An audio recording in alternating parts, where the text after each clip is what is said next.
ناظرین کرام، رمضان المبارک کا بابرکت مہینہ شروع ہو چکا ہے۔ رسول اللہ صلی اللہ علیہ وآلہ وسلم ہر سال رمضان المبارک کی تیاری شعبان المعظم میں شروع فرما دیتے تھے۔ ام المومنین سیدہ عائشہ صدیقہ رضی اللہ عنہا آپ فرماتی ہیں کہ شعبان المعظم میں رسول اللہ صلی اللہ علیہ وآلہ وسلم سارا مہینہ روزہ رکھتے اور کثرت سے رات کو جاگ کر نوافل ادا فرماتے۔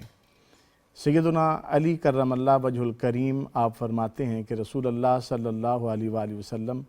رمضان المبارک سے 2-4 دن پہلے ہی صحابہ کرام کو جمع فرما کر ارشاد فرماتے کہ آپ رمضان المبارک کی آمد سے پہلے اپنی طبیعت کو، اپنی مزاج کو تیار کر لیں تاکہ رمضان المبارک میں تسلسل کے ساتھ عبادت کا سلسلہ جاری رکھا جا سکے۔ صحابہ کرام رضوان اللہ علیہم اجمعین بھی شعبان المعظم میں تیاری کرتے اور استقبال کے سلسلے میں یہ بہت ضروری ہے کہ چونکہ ہمارے طبع 11 مہینے ایک ہی مزاج پر، ایک ہی سلسلے پر، وہ 3 ٹائم کھانا کھانا، پانی پینا اور اس طرح کے معاملات ہمارے کھانے پینے کے تواتر سے جاری رہتے ہیں، تو شعبان المعظم میں تیاری یا رمضان المبارک کے آغاز میں ہی کمر بستہ ہونا، اپنے آپ کو عبادت کے لیے تیار کرنا، یہ از حد ضروری ہے۔ رسول اللہ صلی اللہ علیہ وآلہ وسلم نے ایک حدیث پاک ہے، ارشاد فرمایا من فارح بدخول رمضان حرم جلدہ علی النیران، کہ جو شخص رمضان المبارک کی آمد پر خوش ہوتا ہے اللہ تعالیٰ اس پر جہنم کی آگ کو حرام فرما دیتے ہیں۔ اب یہاں خوش ہونے سے کیا مراد ہے؟ ایک تو یہ ہے کہ عید کی خوشی ہوتی ہے اور پھر رمضان المبارک میں افطار کی اور اجتماعی پروگرام کی خوشی ہوتی ہے، لیکن حقیقی خوشی یہاں پر مراد یہ ہے کہ بندہ مومن اپنے آپ کو عبادت کے لیے کمر بستہ کر لے، تیار کر لے، پہلے رمضان المبارک سے لے کر آخر تک اس کا تسلسل نہ ٹوٹے۔ روزہ رکھ کر ہمارے ہاں جب مزاج تیار نہیں ہوتے تو روزہ رکھ کر پھر یہ ہوتا ہے کہ ہم یہ کہنا شروع کر دیتے ہیں کہ روزہ بڑا مشکل ہے، آج کا دن بڑا مشکل ہے، آج گرمی زیادہ ہے، آج پیاس زیادہ ہے، آج بھوک زیادہ ہے۔ یہ اسی لیے ہوتا ہے کہ ہم تیار نہیں ہوتے۔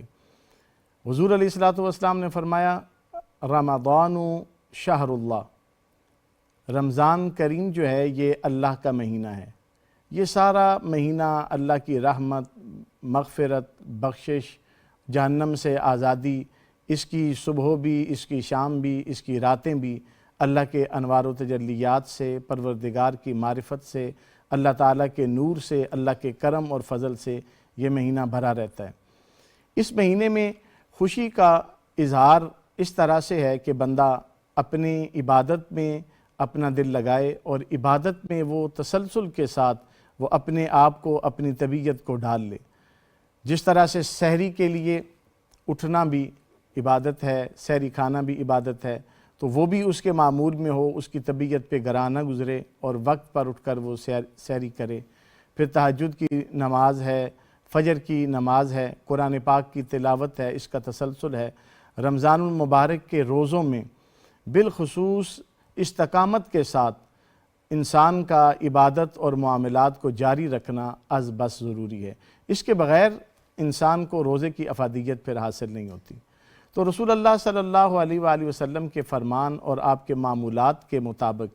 طریقہ کار یہ ہے کہ ہم اپنی عبادات میں خشوع اور خضوع پیدا کریں، ہم اپنی عبادات میں تسلسل پیدا کریں، طبیعت کے اندر ایک ٹھہراؤ پیدا کریں، تاکہ یہ وہ عبادت ہے کہ جس میں صرف انسان کا باطن اسی کو معلوم ہوتا ہے کہ وہ بھوکا پیاسا صرف اپنے رب کی رضا اور اپنے رب کی ذات کے لیے، اللہ ہی اس کے اندر کی کیفیت کو جانتا ہے۔